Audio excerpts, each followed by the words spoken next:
The morning after Clara first laid her head beneath Wyatt's roof, she awoke to the scent of coffee and the hush of pine branches scraping the cabin wall.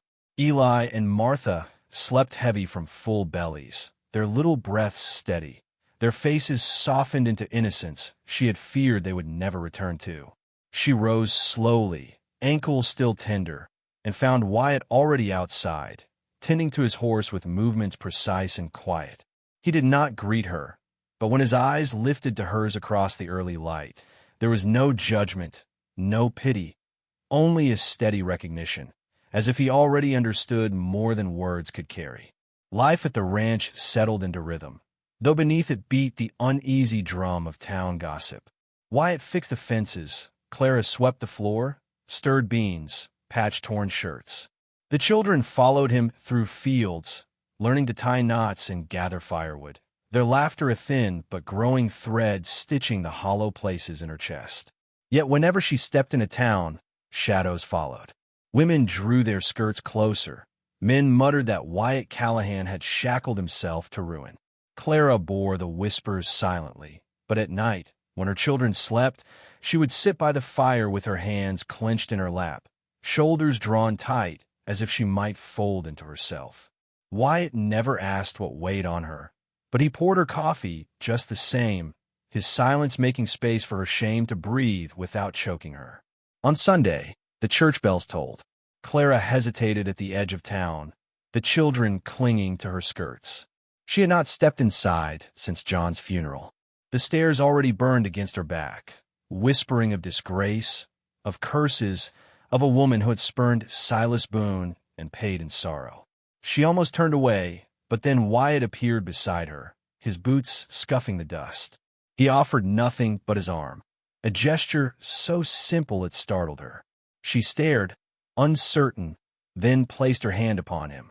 Together they entered, Eli and Martha close behind, and though the congregation's eyes tracked every step, Clara walked taller than she had in months. Her pulse thundered, but something shifted. Her shame no longer dragged her head down. It lifted it. For a few days after, she felt almost steady. She planted onions in the soil, watched Martha chase butterflies in the yard, listened to Eli hum as he carved a stick into something resembling a horse. But peace never lasted long on the frontier. One evening, as the horizon bled with dusk, hooves thundered against the ground. 3 riders approached, Silas Boone in front, his face puffed with rage, flanked by 2 hired men with rifles slung across their backs. Clara's stomach dropped. She gathered her children into the cabin's shadow, her body already bracing for what she had always feared. Silas dismounted, his boots sinking heavy in the dirt.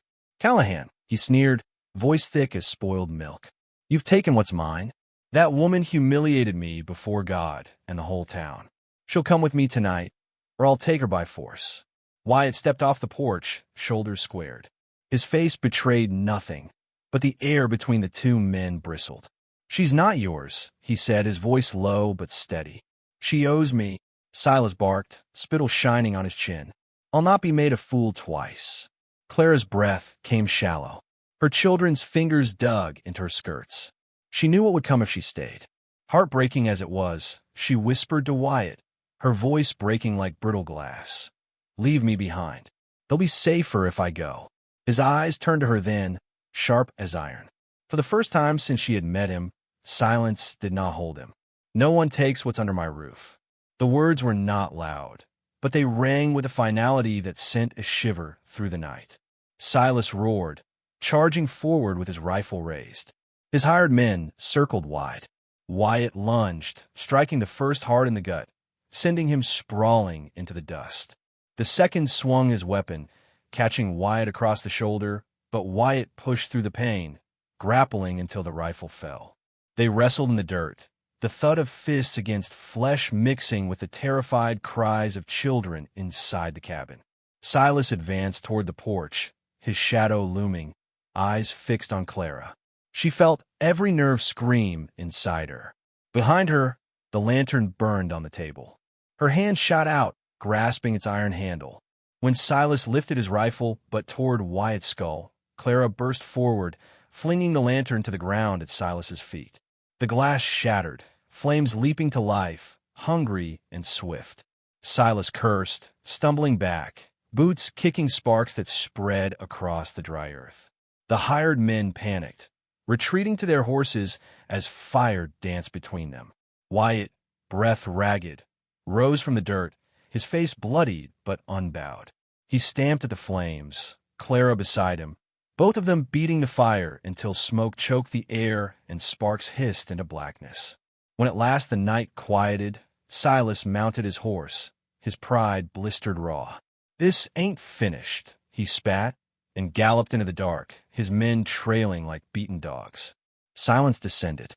The children crept from the cabin, eyes wide. Clara pulled them into her arms, her hands trembling, her heart wild. Wyatt leaned against the porch rail, wiping blood from his temple. For a long moment, they only stared at one another across the smoke and embers. Something had shifted in that fire. He no longer looked at her as a burden, but as a woman who had stood beside him, who had fought to keep his roof intact. And she, for the first time, saw the fracture behind his quiet. Not indifference, but loneliness deep as her own. The days that followed carried new whispers through town. No longer was Clara the cursed widow who spurned Silas Boone. Now she was the woman who had faced him down and lived. Gossip softened. Some eyes even lifted in respect. At the next church gathering, Clara did not linger at the back, but walked forward, her children beside her. Wyatt entered behind her and sat at her side without question. Their silence spoke louder than any vow. Still, Clara knew the story was not finished. Silas Boone's pride had not vanished with the smoke. It smoldered in the distance, waiting for its moment. Yet as she sat on the porch one evening, the sun painting the sky in red and indigo, she watched Eli chase Martha through the yard, their laughter rising like music. Wyatt returned from the field, his shadow long in the dying light. He tipped his hat as his eyes caught hers, and something unspoken passed between them. Fragile, dangerous, but alive. Her heart beat fast, not from fear this time, but from the tremor of hope. She thought of the day he found her on the roadside, her voice begging to be left behind. Now, as twilight wrapped the land, she realized the truth. She was no longer a woman asking to be abandoned, but one standing at the threshold of being chosen. And though the prairie stretched dark and uncertain, Clara felt the world tilt, carrying her into a future she could almost believe in. ChatGPT said, "The prairie stretched endless, a broken sea of dust and pale yellow grass, where wind dragged itself low and tired across the earth. A wagon wheel lay half buried in the roadside, its spokes cracked, its usefulness gone. Beside it lay Clara May Whitfield, her ankle wrapped in blood and cloth already stiff with dirt. Her children pressed against her, too weak for tears, their cheeks hollowed from hunger. She looked at them with the kind of desperation only a mother knows. Every breath she gave seemed stolen from them. Every heartbeat weighed against their frail survival. When the sound of hooves reached her ears, she summoned what little strength she had left. The rider dismounted slowly, boots crunching in the grit. He was broad-shouldered, carrying silence like a second shadow, his eyes shaded beneath the brim of a worn hat. Wyatt Callahan, though Clara did not yet know his name, had been a man apart for years, a figure whispered of in town as much as he was ignored. He crouched before her, his gaze steady, and Clara's cracked lips moved in a whisper that was more plea than voice. "Leave me behind," she rasped, pushing her children closer to him with trembling hands. "Save them, they haven't eaten in 3 days." The words hung in the dry air, sharper than any blade. Wyatt studied her, the cords of his jaw tightening as he traced the outline of her suffering. The swollen ankle, the trembling shoulders, the eyes that refused to close while her children still breathed. He said nothing. He simply reached for the boy, Eli, lifting him with careful hands onto the saddle. The child clutched at his coat, too weak to protest. Then the girl, Martha, barely 4, who whimpered once before burying her face into the horse's mane. Clara pushed herself backward, intending to stay, her body surrendering to the dust. Wyatt returned, ignoring her protest, and bent low. His arms slid beneath her, strong and unyielding, lifting her as though she weighed no more than a bundle of sticks. She tried to resist, tried to shake her head, but exhaustion overtook pride. She closed her eyes against his chest, surrendering not to mercy, but to inevitability. The horse carried them all slowly, its hooves muffled by dust, as the prairie swallowed their passage. Clara's mind drifted to a church porch months ago, where townsfolk gathered like carrion birds waiting for scandal. She had stood before Silas Boone, a man swollen with wealth and girth, whose pride had been wounded when she refused his hand. He had been waiting for the vows to bind her to him, smug in his certainty. Instead, she had spoken one word. No, gasps had filled the churchyard, followed by the poisonous hum of whispers that followed her everywhere since. She had chosen love once, when she wed her husband John, a rail worker with a laugh that still haunted her dreams. But John was gone now, crushed beneath a shifting load of timber, and the same mouths that once envied her joy now accused her of bringing misfortune upon herself. Silas's humiliation had turned him cruel, his laughter at her hardship spreading like fire through town.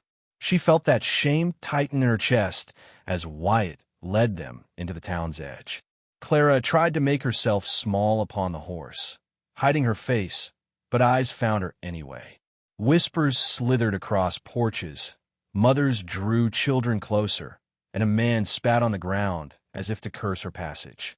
Wyatt tied his horse outside the general store and lifted Martha carefully down, his hand steady. Clara steadied herself on the ground, wincing at her ankle. Her children clung to her skirt, their eyes wide at the murmuring crowd. Then Silas Boone emerged from the store, his bulk framed by the doorway, his smirk as heavy as a shadow. "Well now," he drawled, his voice thick with malice. "If it isn't the runaway bride, brought low at last. Seems you found yourself a rescuer. Careful, Callahan. Damaged goods come with a curse." Laughter trickled from a few bystanders, sharp as barbed wire.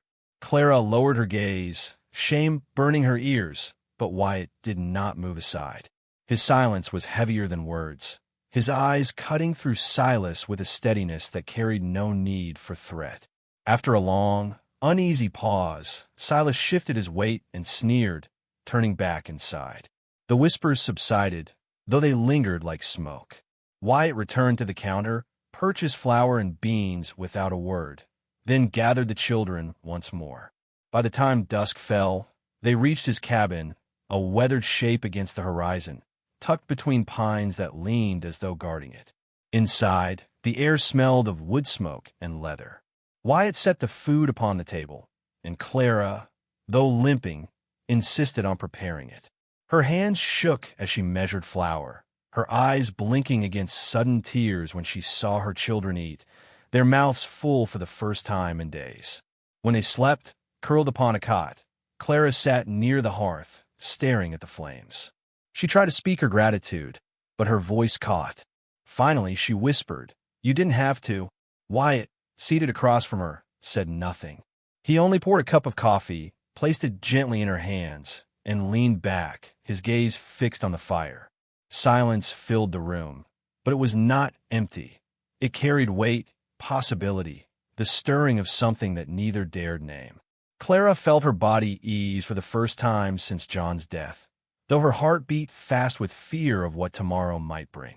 Outside, the wind rattled the shutters, carrying with it the scent of smoke from distant chimneys, perhaps even from Silas Boone's estate where bitterness still festered. Clara lifted her eyes toward Wyatt, studying the man who had carried her against her will, but without malice, who had not shamed her when others did.